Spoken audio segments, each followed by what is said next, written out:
I've opened an Excel spreadsheet. This Excel spreadsheet has the Federal Reserve Economic Database add-in installed. So I'll click this and I'll get the FRED toolbar. And what I'm going to do is I'm now going to enter in the codes for getting the data that I want. So I'm going to type one date because I want multiple series all starting at the same date. I want the frequency to be daily, and I want the start date to be January 1st, 1990. And now I'm going to go to Browse Popular Data Releases. And there's a ton of stuff in here. You can see there's GDP and income and outlays and all kinds of very cool stuff in here. And now what I'm going to do is I'm going to pull the 3-month T-bill, constant maturity, and I'm going to pull the selected interest rates. I'm going to pull the 3-month LIBOR, dollar-based. And I want these both to just be the value. If you go to here, you can see that you can do data manipulations. This is just the levels, no transformation. You can do changes a year ago. There's all kinds of stuff you can do.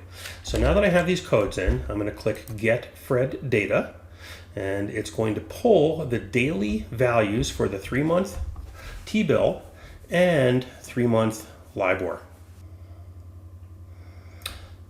And here is the data, and you can see that on January 2nd, 1990, this was the 3-month T-bill, 3M T-bill, and this is 3M LIBOR.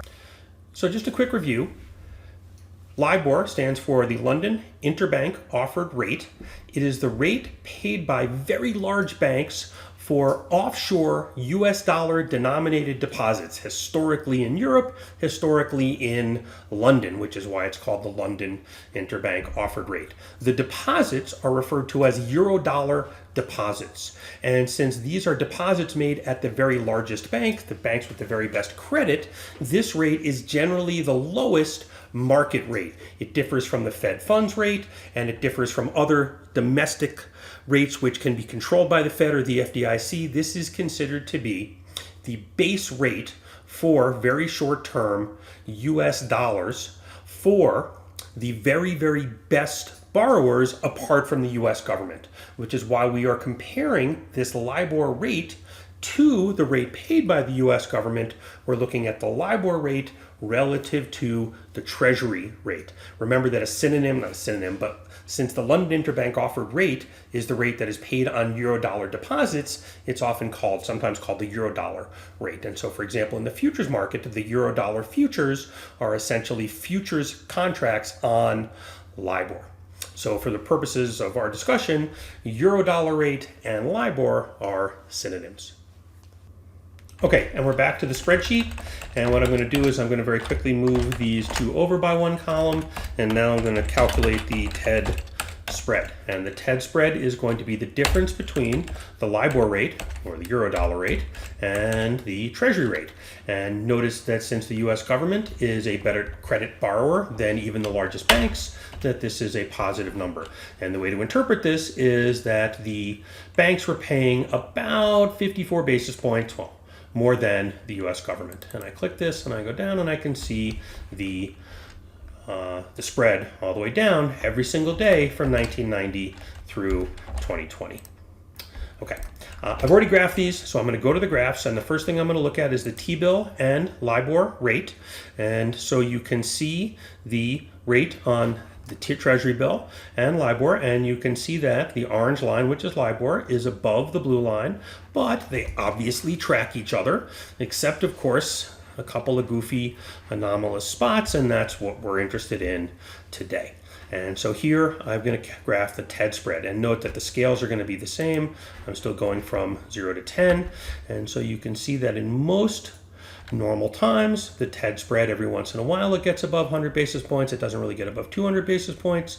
And we had a long period of time when the TED spread was below, well, essentially around 50 basis points. And then all of a sudden the financial crisis started. And here we can see this sort of very high point in the financial crisis when the TED spread shot up.